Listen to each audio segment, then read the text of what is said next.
as a takeaway. We will share the slides with the attendees.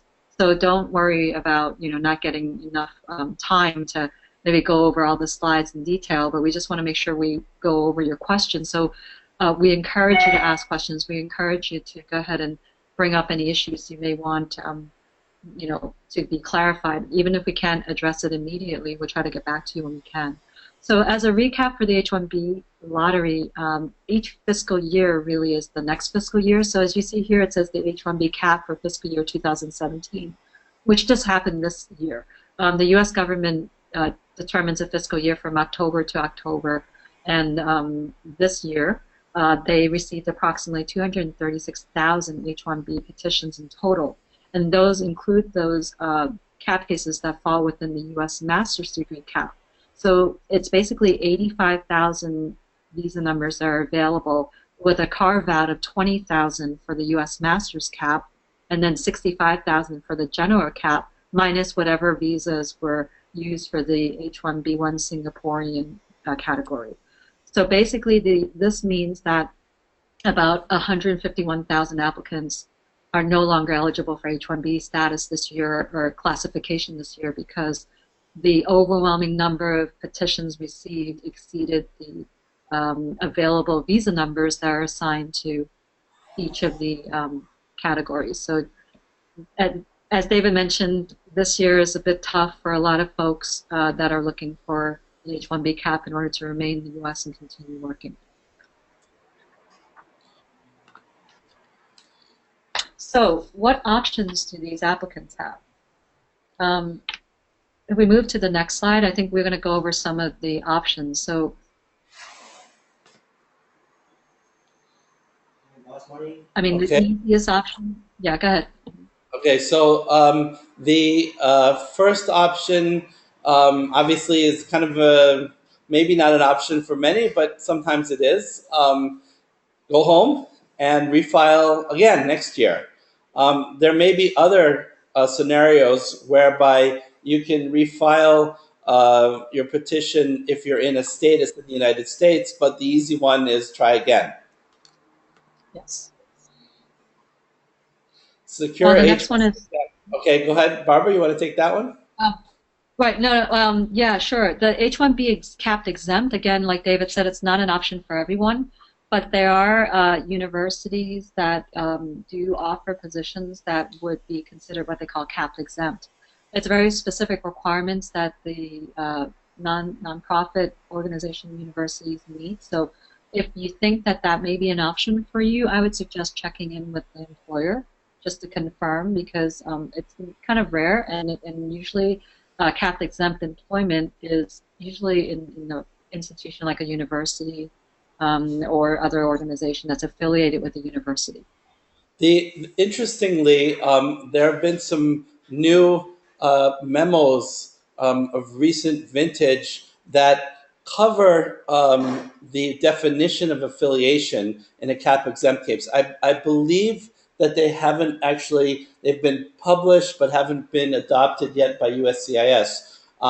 But this is getting into a separate area. But if there is an instance where someone is working for a company who is kind of affiliated with the university, may have, and it's a nonprofit, you may want to look at that, although it's still pretty narrow.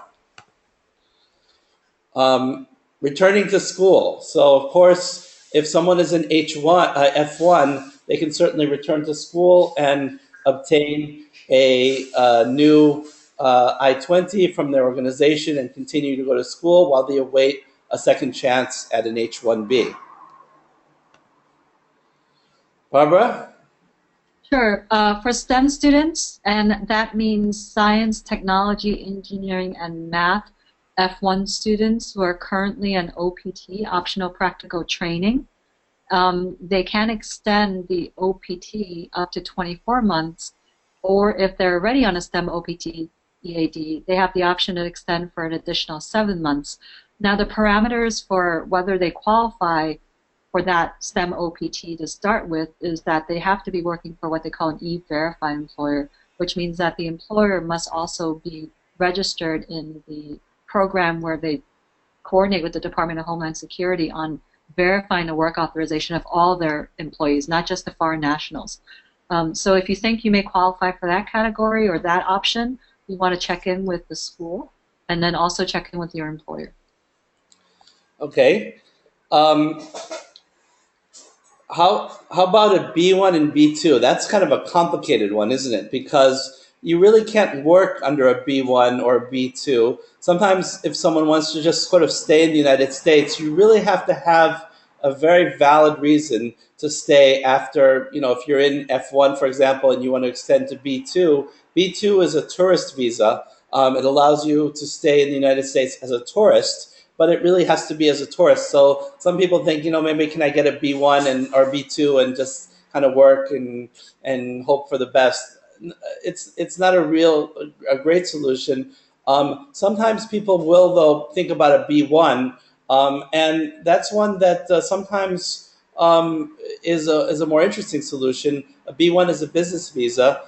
We have had instances where someone can be employed abroad by a company, an affiliated company, sometimes a qualifying organization. Like there's a joint ownership abroad, and that person can then come to the United States and be paid by the foreign employer, and I wouldn't say work, but assist in the business of the U.S. entity. And it's a really, really gray, complicated area to try to delineate between what constitutes work in the United States with a uh, um, with the U.S. organization versus working at a foreign entity and coming into the United States, not really to work for the U.S. entity, but to assist in setting it up or meetings or negotiating contract. There are very specific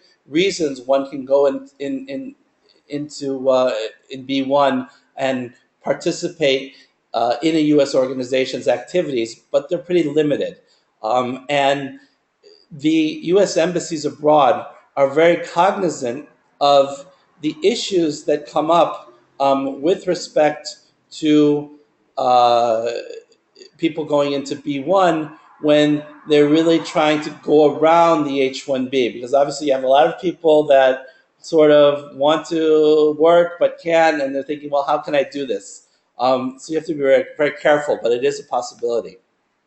Yeah, and to your point, David, that's one of the things where if you were thinking about it or the company was able to find a way to assign you to a home country for a position, maybe they have an office in your home country, that you wouldn't just immediately go back and then try to come in as a B1, in lieu of H1B or something like that, where you miss the cap and then you immediately return. We have been successful, however, in doing exactly that, but the person actually was abroad for a certain amount of time before they returned. So there is that, it's kind of a difficult thing, but it is a possibility. But Marba, you mentioned B1 in lieu of H1B.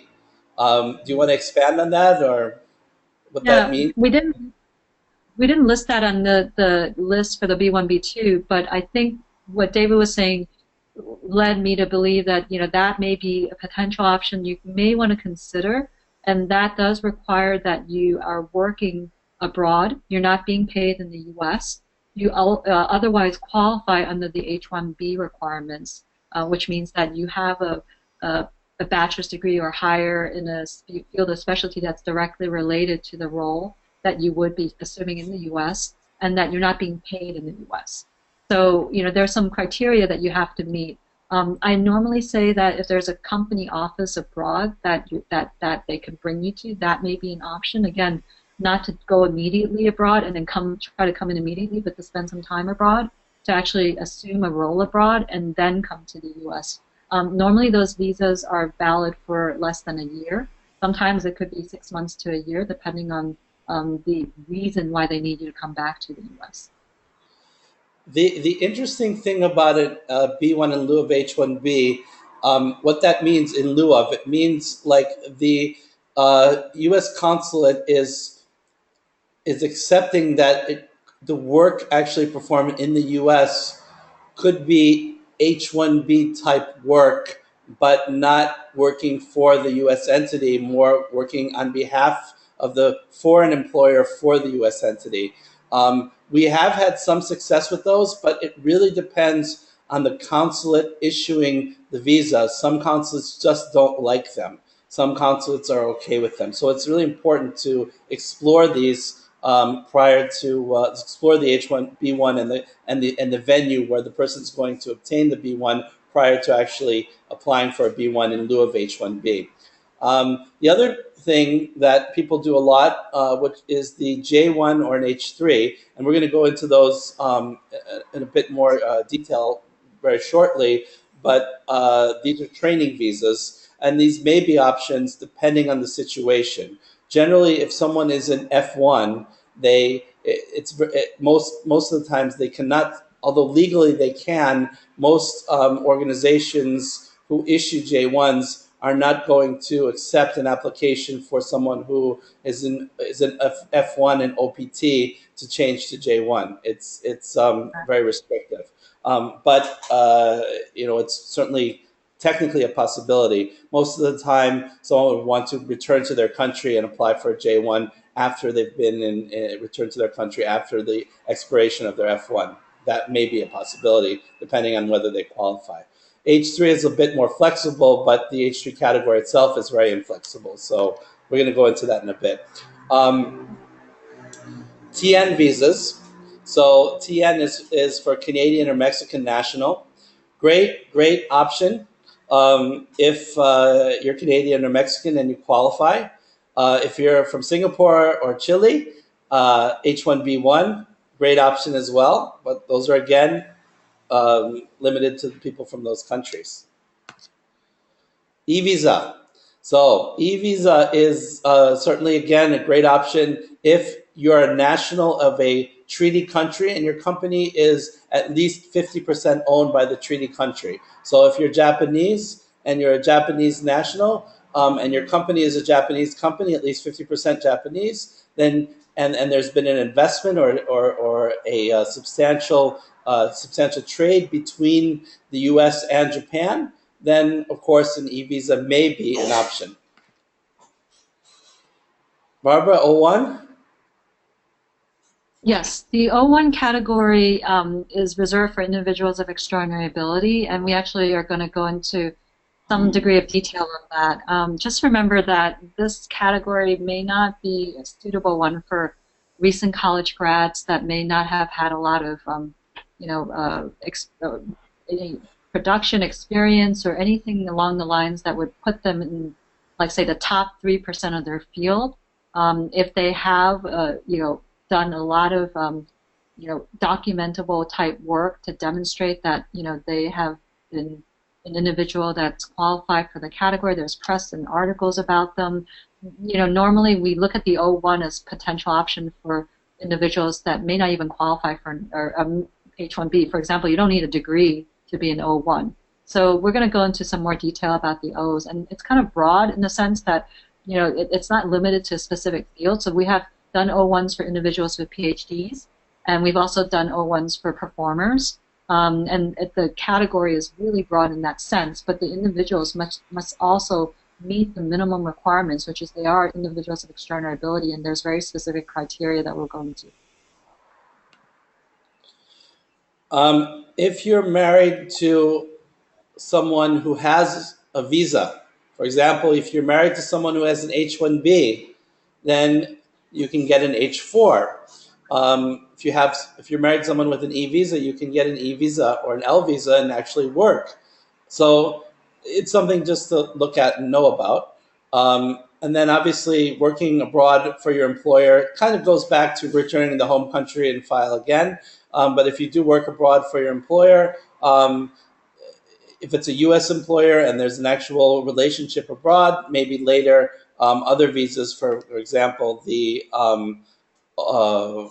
L1 may be available. Let's go look first at the F1 option. So returning to school. So this is kind of easy to understand.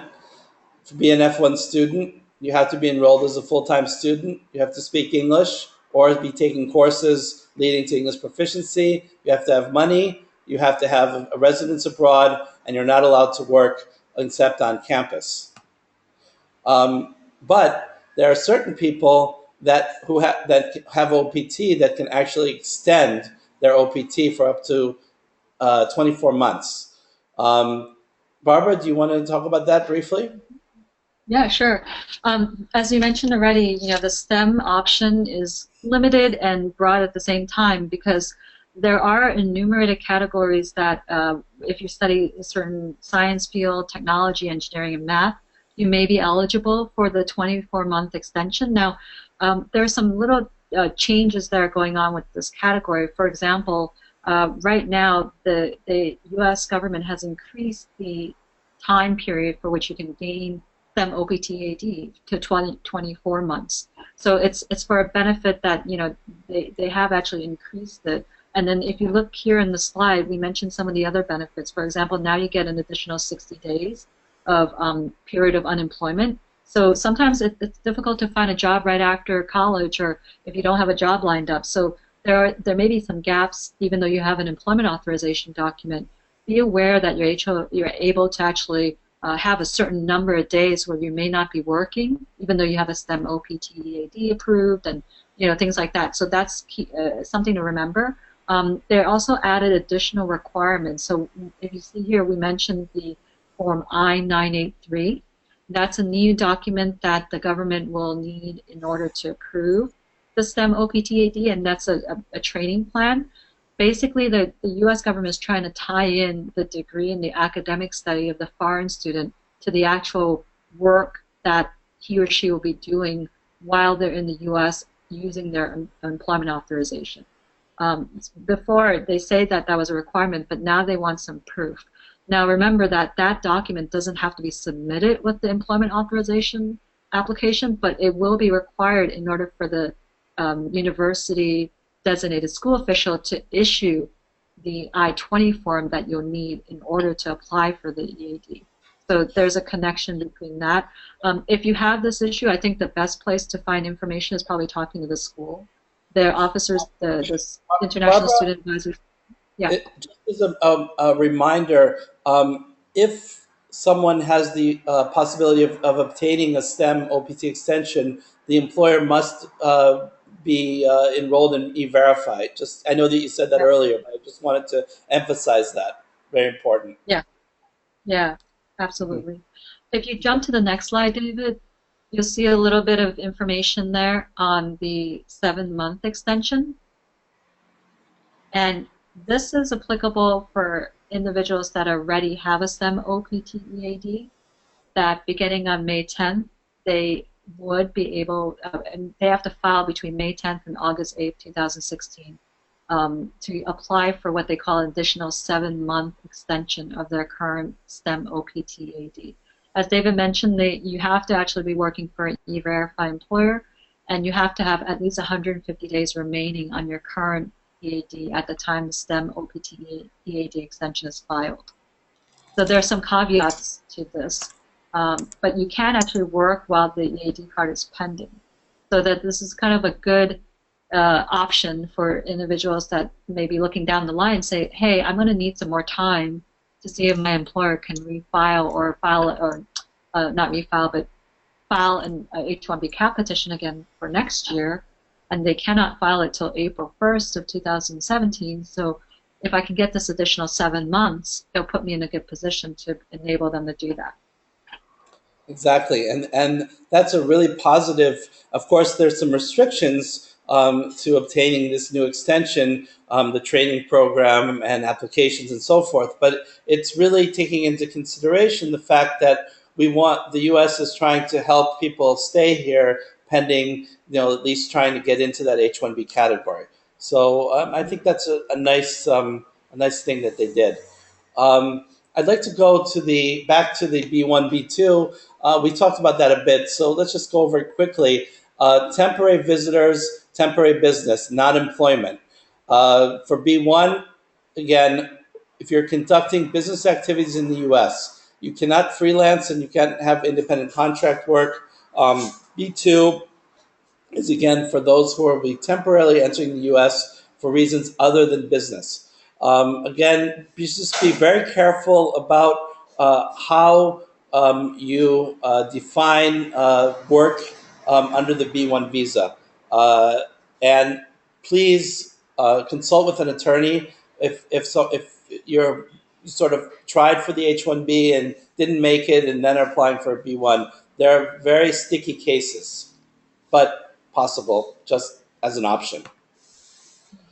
So J1s, David, what yes. if I'm an F1 student and I can't find a job and I'm not ready to go home yet and is it possible for me to switch over to another visa like the B1, B2? What do you It think? is possible technically, but not for a long period of time. And we do have people that switch over, but you really have to have a bona fide reason for staying.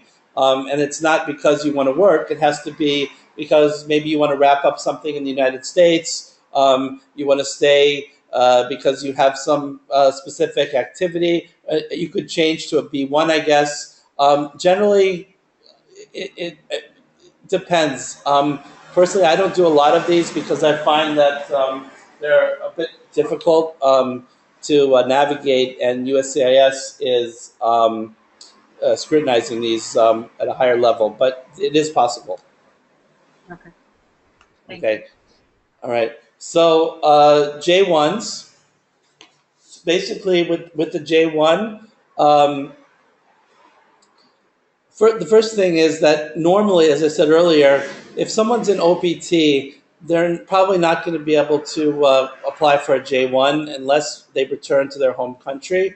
Um, so for someone to be successful with a J1, one has to have at least 1 year of work experience plus a bachelor's degree from outside of the United States. So if someone's in F1, generally, they may not have had that work experience abroad, number one. And number two, they may not have had uh, uh, that degree abroad. So that's something to look at. But we do have people that return to their home country and then apply for a J1 after that.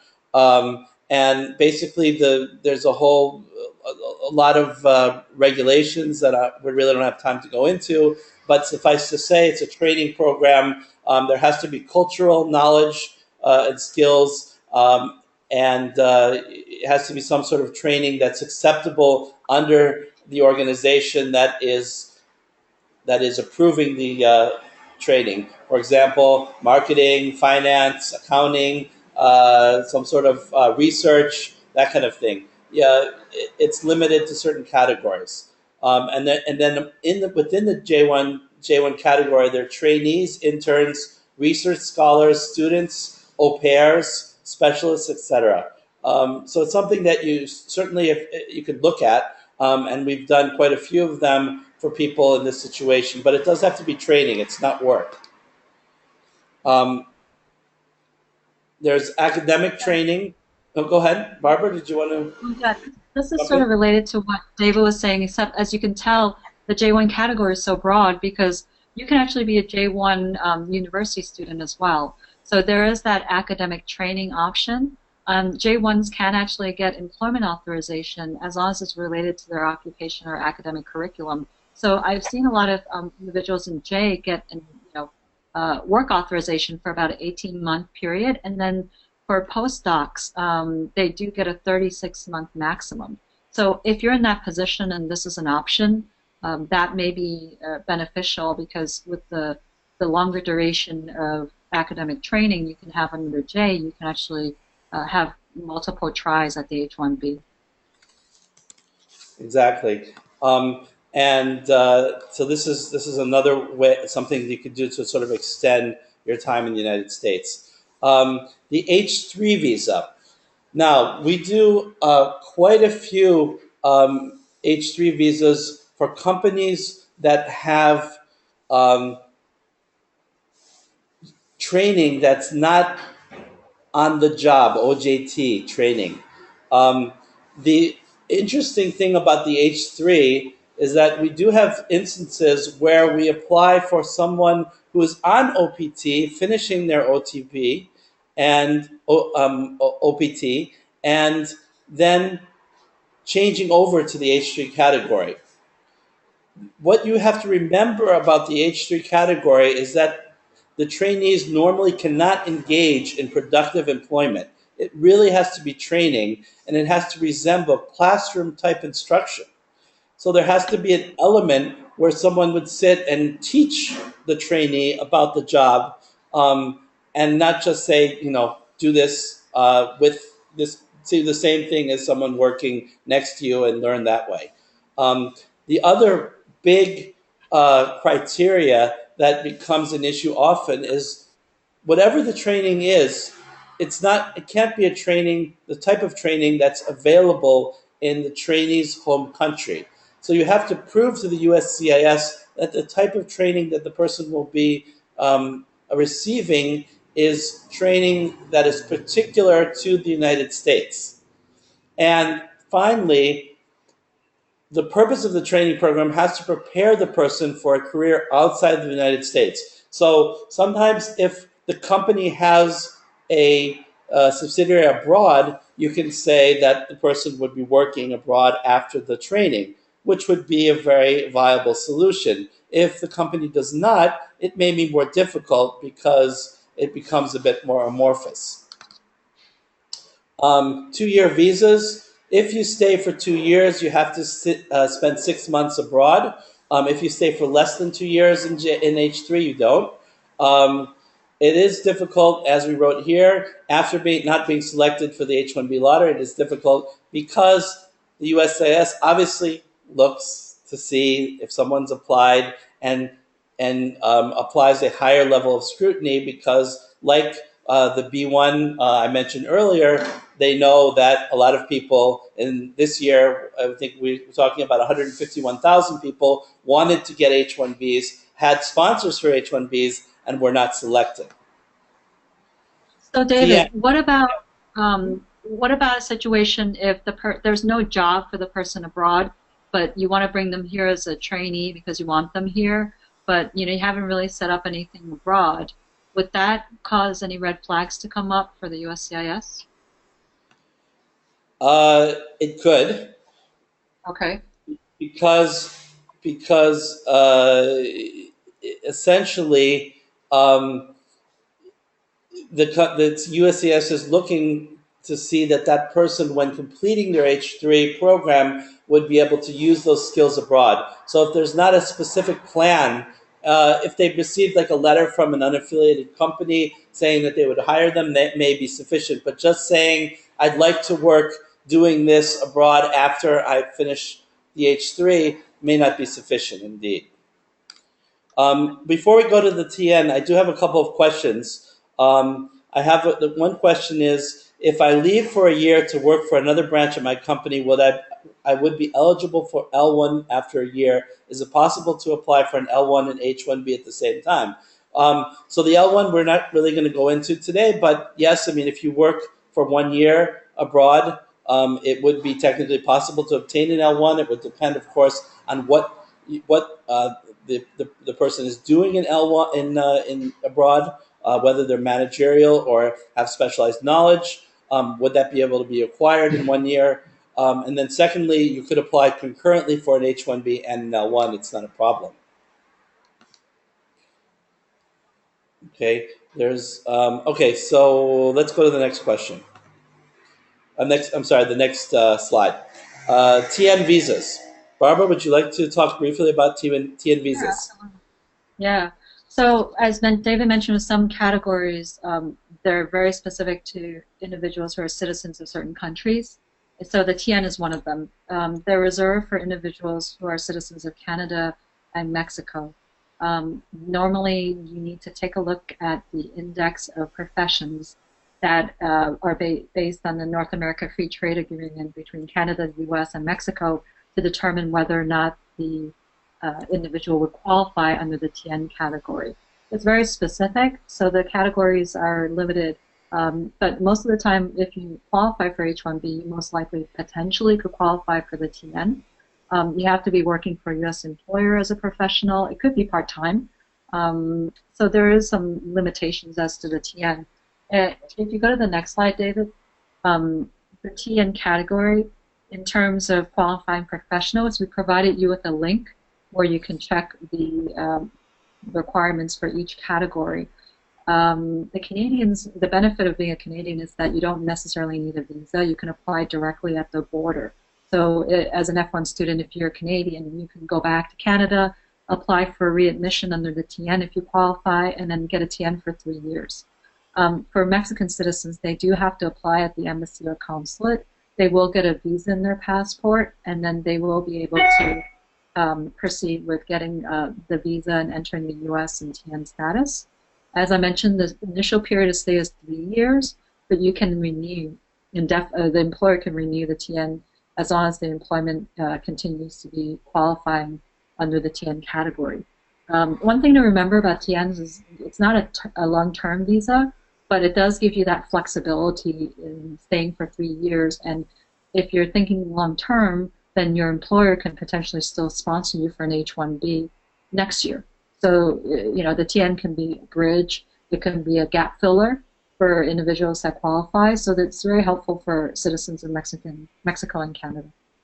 So I mean, I think that the TN, you can certainly renew it indefinitely, but I think what the issue is that it's a visa that does not allow immigrant intent, right? So if someone wants to apply for a green card in the United States from a TN, we generally recommend that you obtain an H-1B or a visa that allows immigrant intent. So a lot of times we have clients who have TNs, but if they're interested in living in the United States permanently, we recommend to them first that they obtain an H-1B and then apply for the visa, because applying for a green card could be a basis for denying the TN.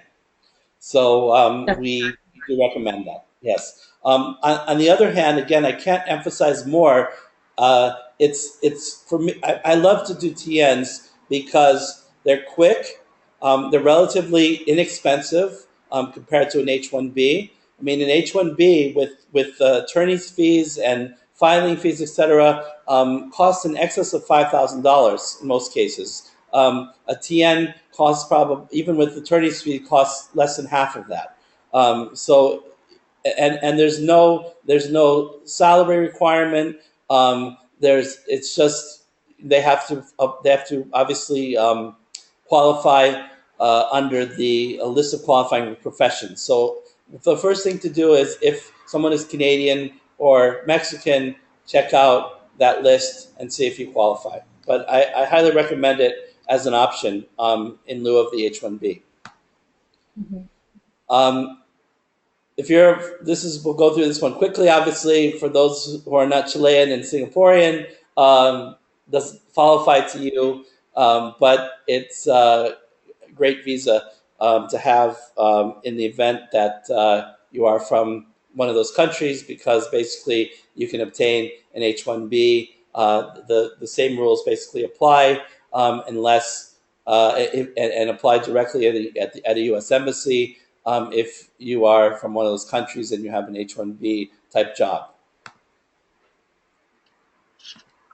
So other work visa options. The e-visa, which I mentioned earlier, this is for nationals of treaty countries who work for a company who is owned by a national of a treaty organization. It doesn't have to be an individual. It could be another company. So if you have a large Japanese company that's a subsidiary and it's owned at least 50% by a company in Japan, that would qualify for an e-visa.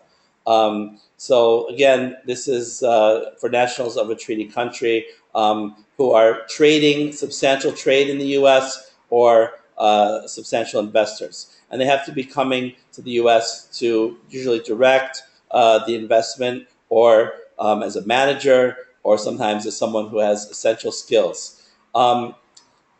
Like the Singapore and the Chilean people, the Australians also have their visa. That's called an E3 visa. Also, great visa. It mimics the qualifications of the H-1B. You have to have a labor certification with an LCA with the labor department. So basically, they have to be paid the wage like an H-1B that is required, what we call the prevailing wage for the position, for the area, for the type of employment, and they can apply directly at the U.S. Embassy in Australia. And we've heard that the U.S. Embassy in Australia gives them out pretty liberally. So if you're Australian, definitely go for that one. Um, O1s. So, Barbara, you want me to take this one, or you want to take this one? You can go ahead because I think you probably have a lot more to share on this. Yeah. Okay, sure. So, the O1, it's a lot of people, say, I have friends that got an O1. I think I could get one. It's really a tough visa unless you have extraordinary ability. A lot of artists say that they have friends. They've done a little bit of performing or have a nice portfolio put together. You really have to meet a bunch of criteria essentially to be able to apply for an O1. Recommendation letters, awards, something that if you're an artist, something, have you performed at a famous venue, um, have you sold a lot of CDs, or you know have you had articles written about you, have you done scientific work that has great significance in your area. Essentially, are you at the top of your field? Have you been recognized nationally or internationally for uh, for your work? Um, these are very high standards. Generally, someone applying for O1 needs to have at least 5 to 10 years of there's no minimum requirement. I have had people on rare occasions who have had OPT and done a lot of activities in their area and would qualify. Sometimes you have people with a PhD who have done very important research on a specific area who may qualify. Written papers, research papers of great importance. It's rare though. You need to have an itinerary or ongoing employment. An O1 visa has to be sponsored by a company, a U.S. employer, agent, or a foreign employer through a U.S. agent. No freelancing. A lot of people think if they have an O1, they can work anywhere. You can only work through your agent or through your employer. That's important. The O1 is a great visa to have because it it's associated with the EB-11, which is a category within the green card, whereby someone can show that they have the same qualifications as an O1 and can obtain a green card without labor certification. So that basically means that it's faster. Certainly, So if yes. what if I was looking for a green card? Do you think that if I was an O1, I immediately can jump to the green card in the Well, same category? yes. Well, in theory, yes, but in practically speaking, no.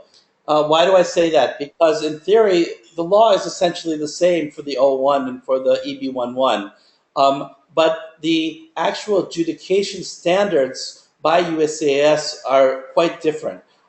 Just because you have an O1 does not immediately qualify you for a green card.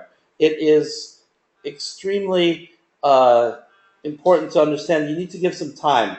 Once someone gets an O1, we generally recommend waiting a couple years and further building your portfolio prior to obtaining an O1. I'm sorry, prior to applying for an EB-11. Um, Okay. the answer to the question is technically yes, but not recommended. Okay. Uh, EB5. So Yeah. our firm doesn't get involved too much in EB5s, but we do mention it. There, if someone is wealthy and wants to invest $1 million or $500 in certain areas, there are programs, what they call regional programs, whereby someone can invest money in an organization that deals with EB5s, and that organization can essentially uh, obtain a green card for that applicant. It's risky, especially if you're going into some unknown program. The money must be at risk. One could lose that kind of that investment. Um, if you're trying, it has to be in a commercial enterprise. So one could not, for example, buy an apartment in Manhattan and get an EB5. It has to be in an actual running enterprise, and in addition, you have to have at least 10 permanent full-time jobs for U.S. workers. Initially, you have to have a plan to have those jobs, and then the EB5 actually is a 2-year green card that needs to be converted to a permanent green card. And at the time of conversion, the enterprise has to have at least those 10 permanent full-time jobs qualified for U.S. workers. But there are quite a few people that use this route, and it's something to consider if you have a situation that allows you to apply for uh, an EB, I'm sorry, an EB5. Um, This is an interesting one. These are some suggestions that we have for the H-1B. Um, so we have clients. I remember this year we had a client that applied for, I think it was 30 or 40 H-1Bs because they wanted to get a third of them accepted. So they basically played the odds, and they applied for, I think it was 40 H-1Bs, hoping to get 10 or 11 actually selected. So that's one way of doing things. It's an expensive one in that you'd have to pay an attorney to file all those cases. But conversely, if your H-1Bs aren't selected, the petitions are returned to the attorney, and the filing fees are not collected. Generally, in an H-1B category, you're paying between 1,500 and $2,500 for filing fees. So essentially, if you do that, you still have you haven't spent all of that money for trying, but that's certainly acceptable. But Barbara, can someone apply for like two H-1Bs for the same person? That's a really good question. So we've had individuals that were sponsored by two different employers. They were, selected by one and not by the other. And one of the H-1B petitions filed by one of the employers was selected, and the other one wasn't, and they ended up working for that other employer. So the answer is yes. However, we've also seen cases where the government, USCIS, issued requests for evidence for the H-1B of one of the petitions, saying that there was another petition filed for them, unbeknownst to the other employer that the person actually had two offers of employment, accepted both, and wanted the option of joining one or the other. So there is that kind of issue, but the government, the USCIS, has said that it's not so much, it's filing more than one petition by the same employer for the same role and the same individual that's going to be a problem for the cap. So Right. So it's but what about if a company, the same company, applies for, just submits two applications on behalf for of the same beneficiary? Would that be acceptable? no. So how would the CIS basically inputs all of the information, and if it comes out that a company applies for two applications for the same person, then both applications would be denied even if selected. So just Correct. remember, you can do one for one. But if there are two organizations applying for that same individual, that would be acceptable because they're two different jobs and two different companies. Yes, Um, exactly. if there is a situation where you have a foreign office abroad, again, as I mentioned earlier, the L1 would be an option if the person can work abroad for at least a year. Just beware that there is a high level of scrutiny on people that only have worked a year.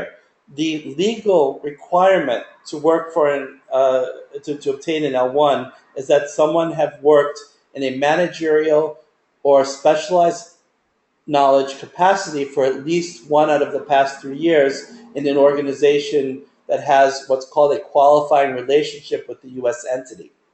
That being said, if if an employee has worked just 1 year, the U.S. government, in adjudicating these positions, will look very closely to see that that person would actually would actually be managing people in the U.S. and has been managing people abroad, or in the alternative, actually been performing specialized knowledge duties, and that's very specifically defined by the law and very narrowly um, uh, analyzed. So, and I'm not going to go into great details about that, but it's something that our office deals with on a daily basis. We do more L1s and Es in the New York office than H1Bs. Um, so it's something we look at a lot.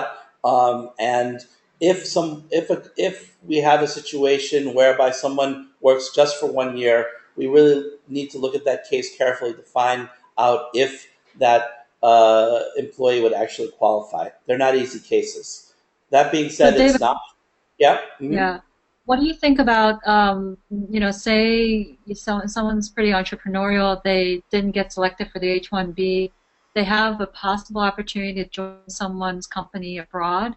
Yeah. Would they qualify, maybe how would you go about advising that individual what visas to consider to be able to come back to the U.S. and work?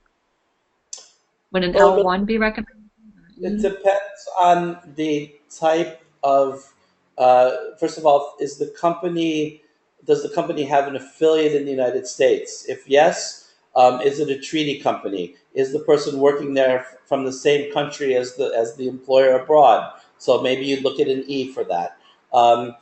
If not, is the person actually managing people abroad? Will they have an established office in the United States that at least will or has employees whereby someone would be able to manage people abroad?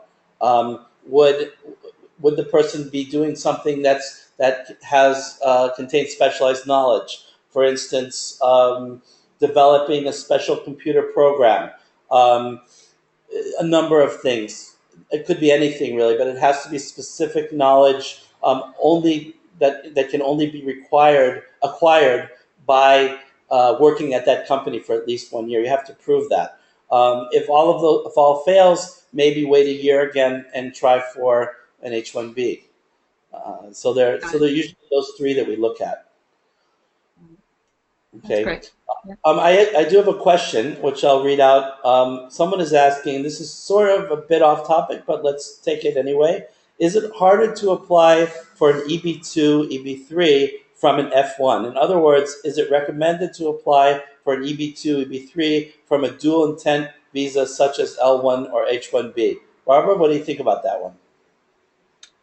Um, I have done that before, and I guess my recommendation is probably a it's not a really good idea in the sense that there's no guarantee that you'll be selected for the H-1B again. In our situation with some of our employers, they actually wanted to proceed with the green card case anyway, with the knowledge that the individual may or may not be selected. That said, if they're born in countries other than China, India, and they qualify under the EB2, they may actually be current. And what that means is basically if the green card application goes through, maybe they could jump directly to work authorized status based on a green card case, which is the last stage of the green card process. So it is possible. It's just the timing is not ideal. And like David mentioned, there's no dual intent. So there's the risk that if they need to travel or if they need to renew their visa or they need to apply for evidence to show that they need to enter the U.S. and they confirm that they've applied for an immigrant visa, that thwarts the original intent of that particular visa they're using. So normally we wouldn't recommend it. It's very similar to what we talked about for the TN as well, that we probably wouldn't recommend traveling on the TN if you have an immigrant petition filed, which is usually an I-140 petition, or for marriage-based cases, an I-130. So it's a good question, but I think that some people have taken the chance successfully. So it really depends on the circumstance. Yes, What do you but think, Dave? certainly I would certainly recommend, if available, to obtain an H-1B or an L-1, just because there may be time issues. That being said, there may be circumstances. The other thing that I would like to mention, that it comes up sometimes, is when someone has already been counted against the cap. So in other words, if someone's had an H-1B within the last 6 years, but they didn't use all of that time for the H-1B. So say someone worked for a couple years in an H-1B, went to school got an MBA, and now wants to switch back to H-1B. Well, that person can do that as long as they worked under the H-1B, and switch back and obtain a remainder of that H-1B, and they would not be subject to the cap. So that's something, just, if we have people listening who are hiring, if you see someone who in that situation, you want to consider possibly obtaining an H-1B outside of the cap for that person, because that would be a great way of getting them a visa very quickly. Um, Barbara, do you have anything else that you'd like to add? Um, I think that, ultimately it's these options are never ideal. I think it's always good to have a plan B in place or a plan C. Most foreign nationals think that, once they graduate, they can get a job and they'll be able to stay in the U.S. And the reality is that, that the past economy and the past visa numbers, the visa numbers were not exhausted until recently. So what we've been seeing is, because of the growth in the economy, the lack of visa numbers have caused a lot of people just to not have that option. So maybe to think ahead, if you're a student, just to explore all your other options and maybe reserve the possibility of going back to school. I've had a lot of foreign nationals actually come back into a student program and remain in the U.S. and then get work authorization based on a second program. And eventually that they do get their H-1Bs, and if they don't, they maybe look at other options as well and remain in school. So that's one option if you can afford it. For all that have listened, we do have this recorded. So after the session is over, probably in the next couple of days, we will put it up on our website as well as on YouTube. So for anyone who wants to listen to it again, please feel free to do so. In addition, we have on the screen here all of our contact information. Barbara, myself, and Jenny, who's also one of our attorneys in our California office, are ready to answer any simple questions that you have. Of course, if they're not so simple, we may recommend that you come in for a consultation, which can be done either by video conference or by actually coming in and speaking to us. So again, we're happy to help anyone who needs help. We love helping people. That's why we do these. We want everyone to be on the same page with respect to immigration law. And finally, we do these as much as we can, especially when there are new issues that come up. And please check our website, as well as, of course, our e-blasts that will inform you of any new webinars that we plan to do. So again, thank you all for coming. I don't see any more questions at this time, Barbara, so I think we're going to sign off here. And again, thank you again for attending. Thank you. Mm-hmm. Thank you. Bye-bye all. Thank you.